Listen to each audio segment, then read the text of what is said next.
welcome into the REVO Church podcast. I'm Jamie. I'm the host of the podcast, and I'm so excited you joined us. This is episode 3 of our series talking about living bold. You have heard now from John Wood, who talked all about what it looked like to live bold while he's working at Wake. You heard from my wife.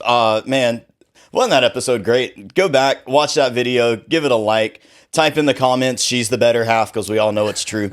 But man, she was on the podcast last week talking about what it looks like to love God and invite people to love God while working in a background that's all scientific. Well, today we have a treat for you, because here's the deal. I am sitting beside a man that, and I said I was going to tell him this, but I didn't tell him exactly what I was going to say. But I'm sitting beside a man that might be the most manliest man that you'll ever meet. He's a guy that when you see him, you just look and instantly be like, if you look up man in the dictionary, his picture is going to pop up and you're like, wow, that is what it looks like to be a man. I'm sitting beside Sam Wilson. Sam, how do you feel to be in the podcast? I feel pretty good, man. I'm excited about hitting on some of these topics, and I don't know about the manliest man thing, but I appreciate you.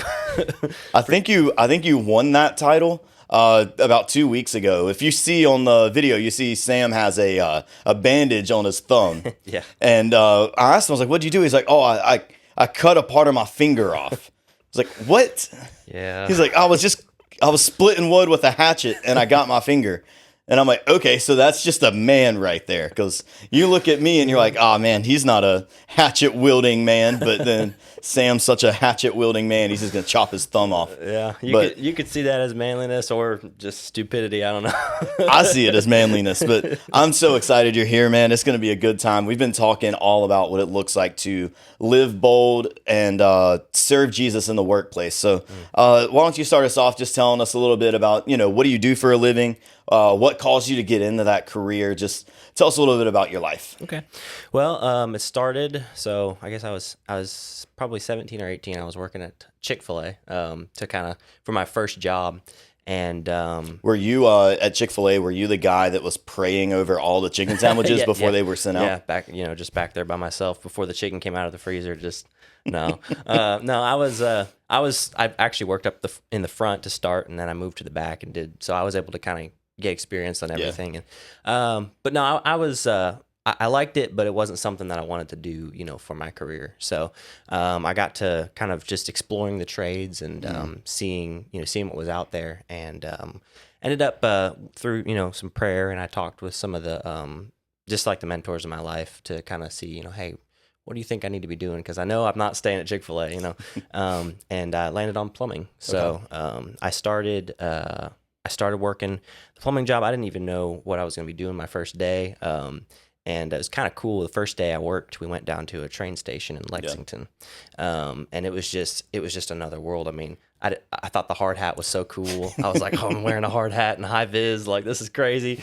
So that was 5 years ago. And so I just kind of worked up the ranks, started as an apprentice. And about year 3, they gave me my own truck. And so I've just been doing commercial plumbing jobs from then. So. That's awesome. I know you're certified now. Yes. Which is awesome. I've had you at our house one time and you looked at the plumbing job that, me and Casey attempted to do and was like, y'all did really good. And we're like, it still leaks. And you're like, yeah, but it's really good. And then you disassembled the entire thing and reassembled it. And we're like, well, if it was really good, you would have changed one thing. But man, that's great, man. I love that you found a job that you enjoy, that you like. So a question with that. So your job, you work mostly with blue collar dudes. What's their thoughts as far as just religion as a whole? Is that something that you think is that something they're actively thinking about? Is just like, man, like either whether it's church or whether it's a different religion, how is religion as a whole viewed around the people, the dudes you work with, or just the job as a whole? Yeah, so a lot of our companies, like upper management, they are believers, and I've had several conversations with guys that work at our company about their faith. So that's really cool. That being said, there are also a lot of employees that work at our company that don't love to talk about religion because it's one of those topics that make people a little bit uncomfortable. Yeah.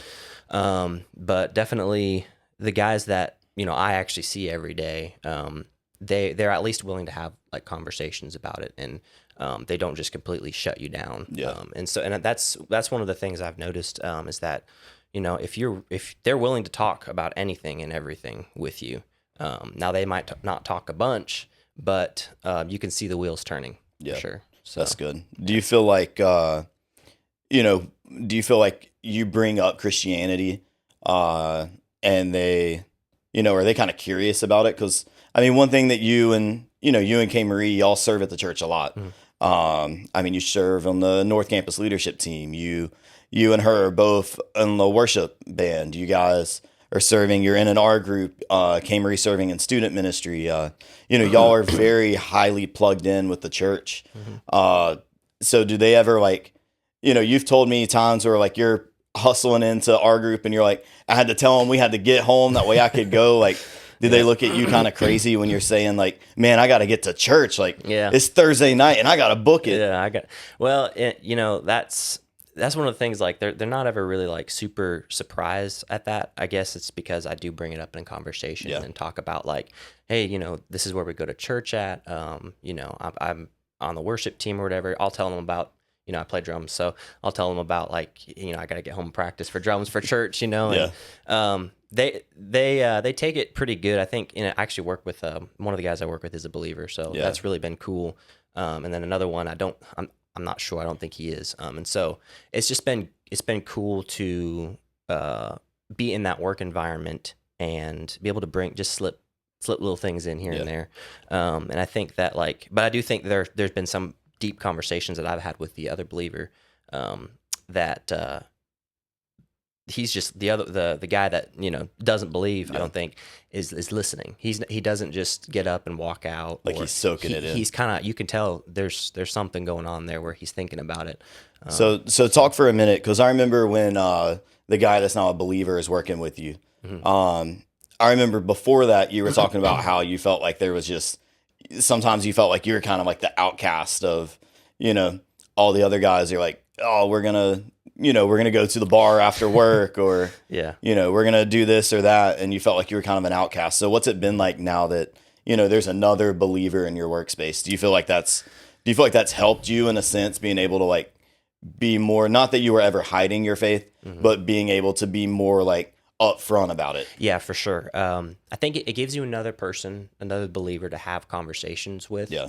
So in that case, like, if it's just me and just the guy that's not a believer, it's hard to bring up those conversations because he doesn't talk much on them. Yeah. But like, I'll actively be having a conversation with, the other guy. And, that just helps bolster my confidence a little bit, just in the things that I bring up and the things that I say. But there have been, a lot of times where like, one of the guys that I work with, he was talking about strip clubs.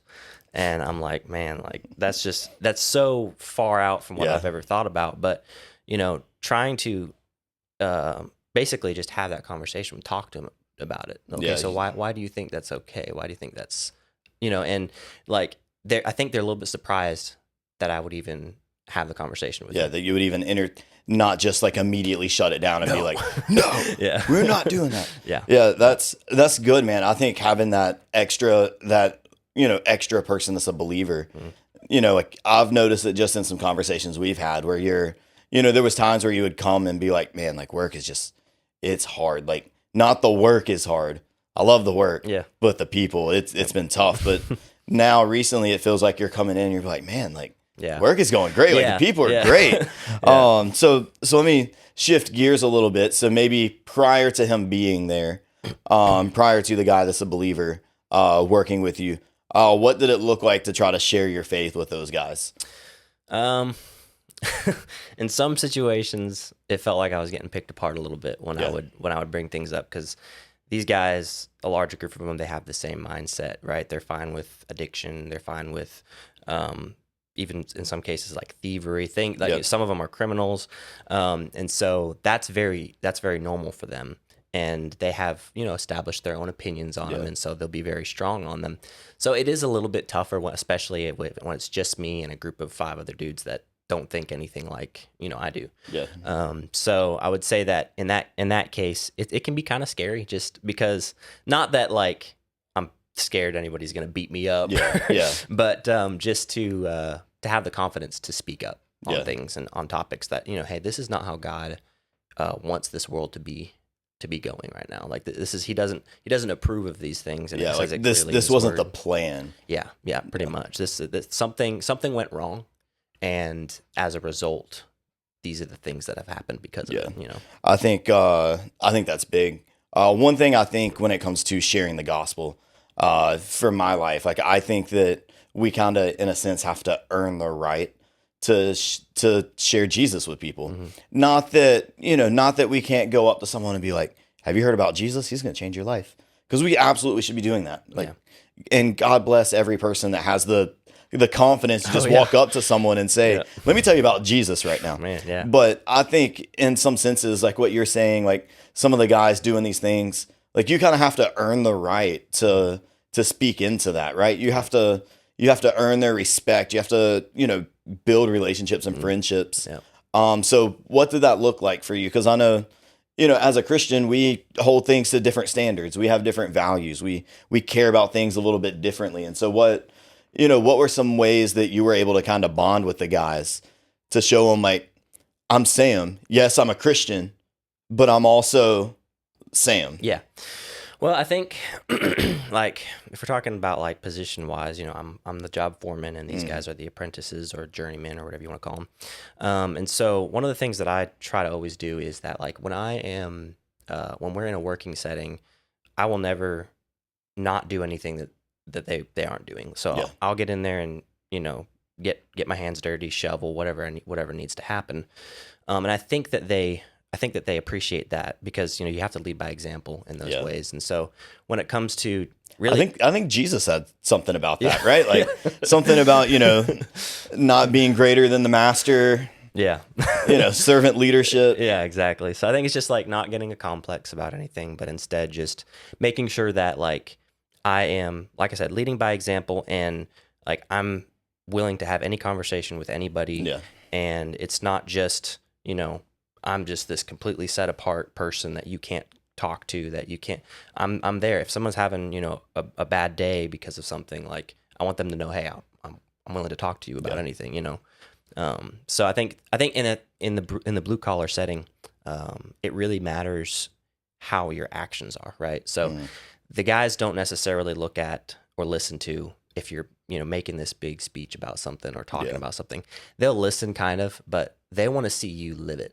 Right. Yes, yeah. And that's so important to them. And I guess it goes along with just like real world application. I mean, you're working with your hands, you're doing things that, like, you're out there, on a job site somewhere else, away from your family. They want to see you actually live that out. Yeah. So that's definitely one of the reasons. I think that's pretty big. I have, like, my brother-in-law's, one of my brother-in-laws,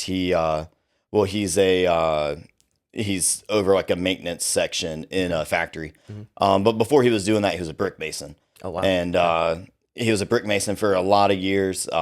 He went in and started working maintenance on the factory because he said it's better to be inside than outside. Oh, yeah. Was always what he told me. Like, they're both hot, but one, you're getting sunburned. Yeah. And I was like, yep. But I worked with him for a couple summers as a kid, and there was a couple guys that would come in and work with him, and we'd have a little crew out there. And my one claim of doing the hard work was we built a 12-foot by 12-foot porch.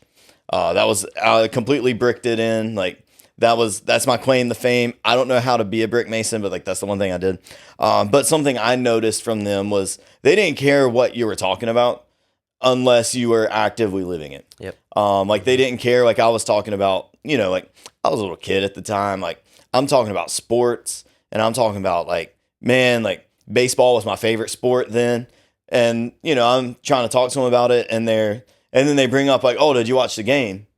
No, I didn't watch the game. And they're instantly tuned me out because they're like, well, if you're not watching it, like you clearly don't love it that much. And so I can only assume that transitions into everything. Yeah.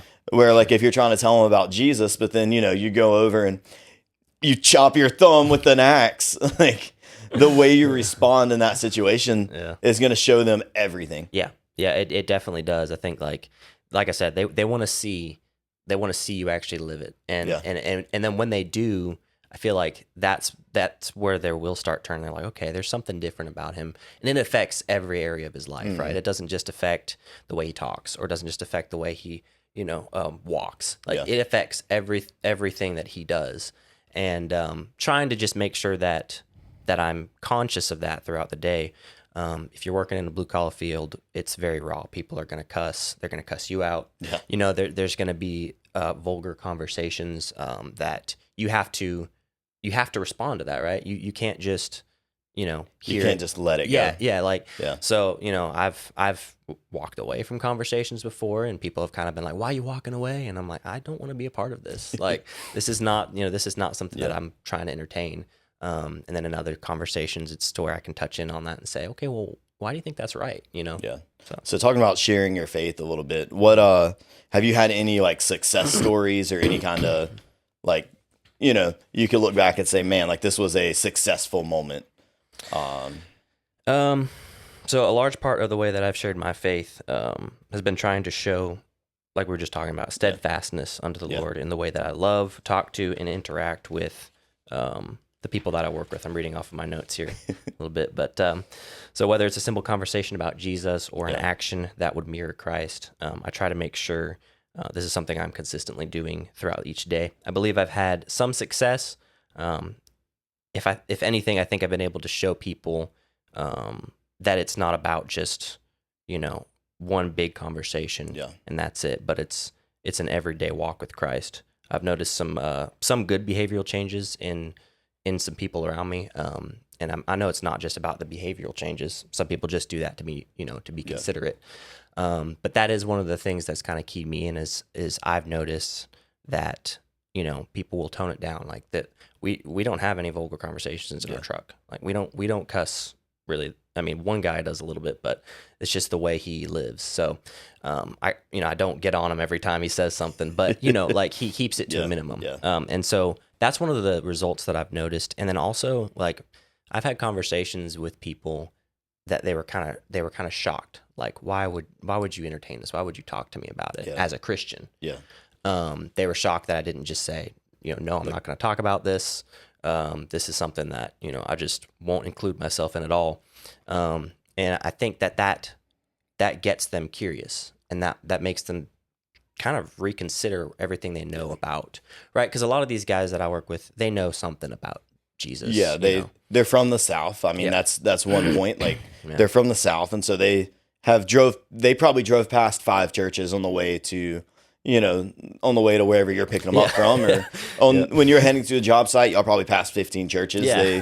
They probably have at least one family member that has went to church that brought them to a church one time. Yep. Like they've probably heard about Jesus. Yeah. And so like that's something I've found is a lot of people have some perception of what a Christian is. Yeah, exactly. And so they know something about it, but it's very surface level, and oftentimes it'll be even verses out of context.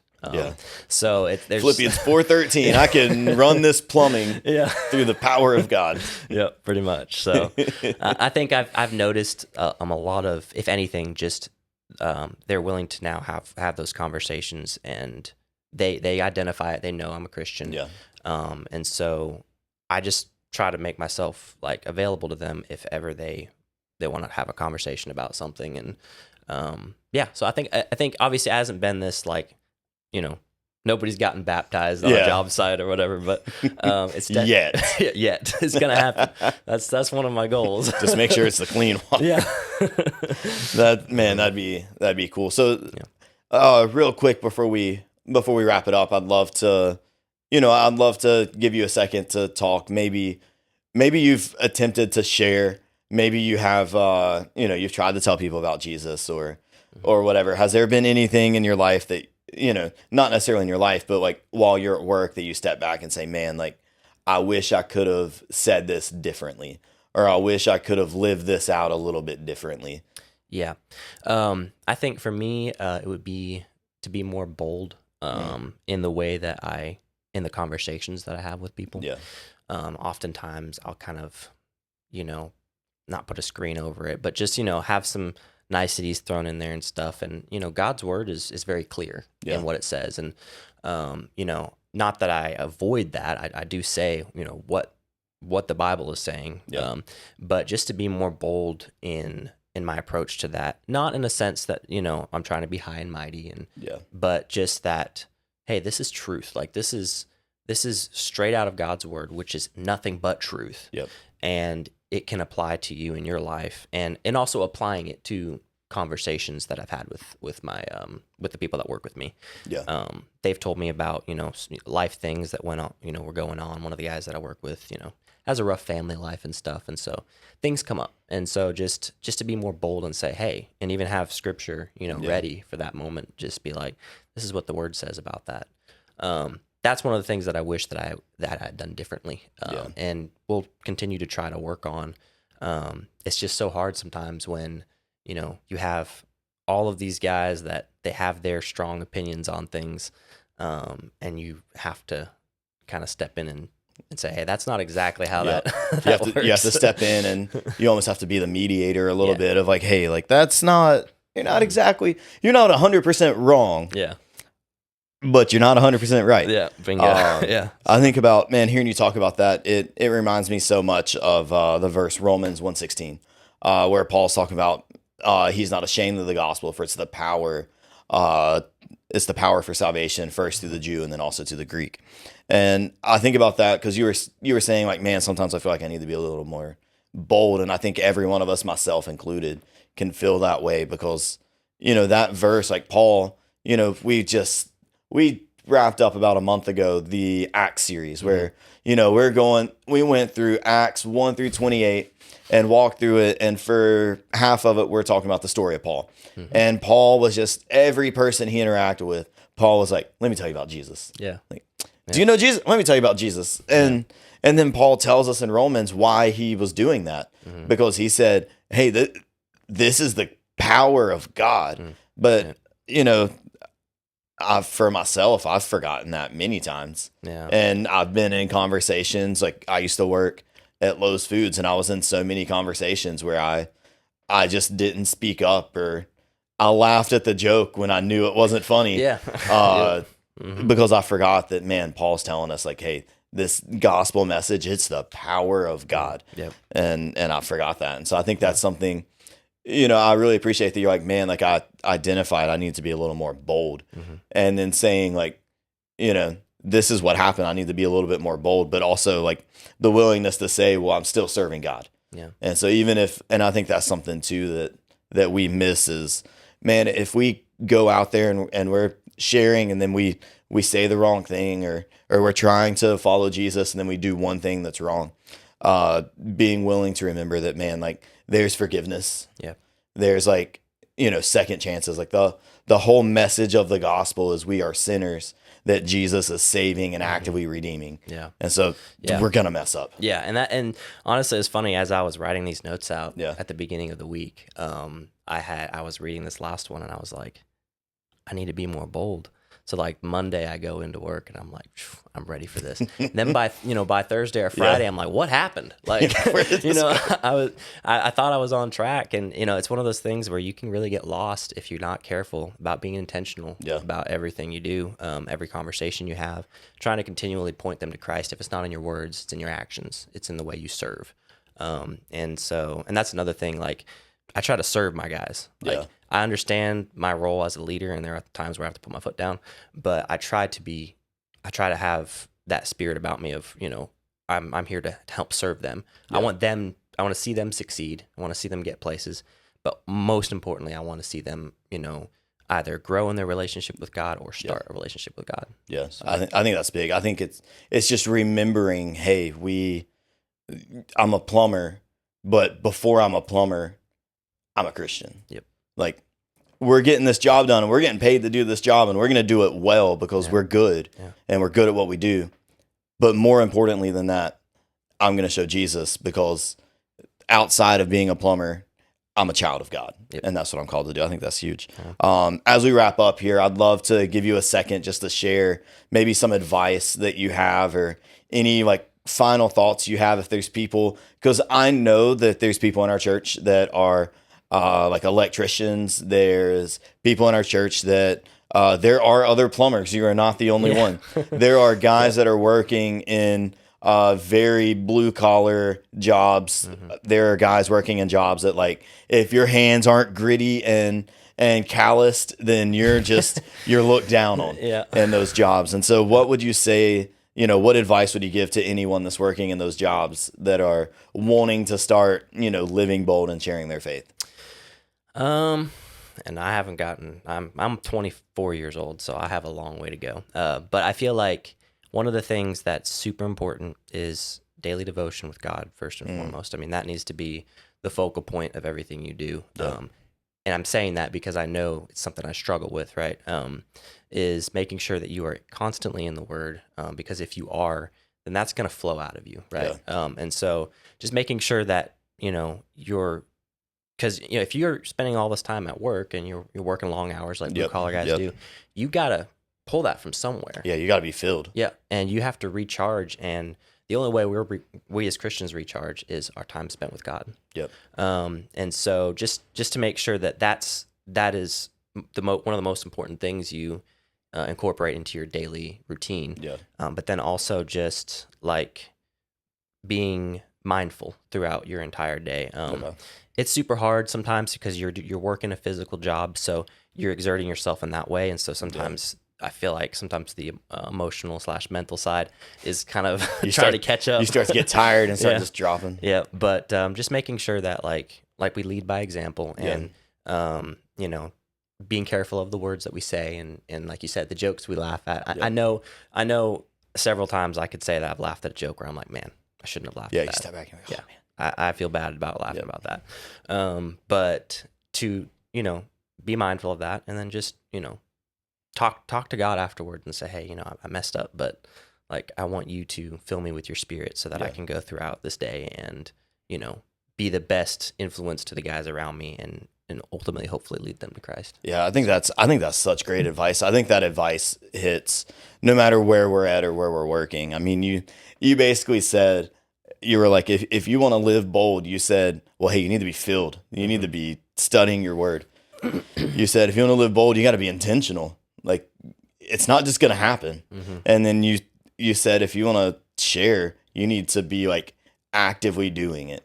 And I think that's the recipe right there. Study our word, be intentional with our time, and be cognizant of what we're doing. And there's one thing, we're going through that book in our group. And there's one thing that, I noticed as we were reading this chapter, is that it's in the small things. It's in the little, it's not going to be this. I mean, it might, but for the most part, people's experience there's just little things that happen throughout the day. There's a little conversation. There's, a little action. And that's the way that God works, right? I mean, he works. You can see it throughout the whole entire Bible, all the way, like the genealogy of Jesus. Like, it's crazy. It's crazy. I mean, if you really read these stories, you're like, how? Like, what's going on? Rahab was a prostitute. Yeah, exactly.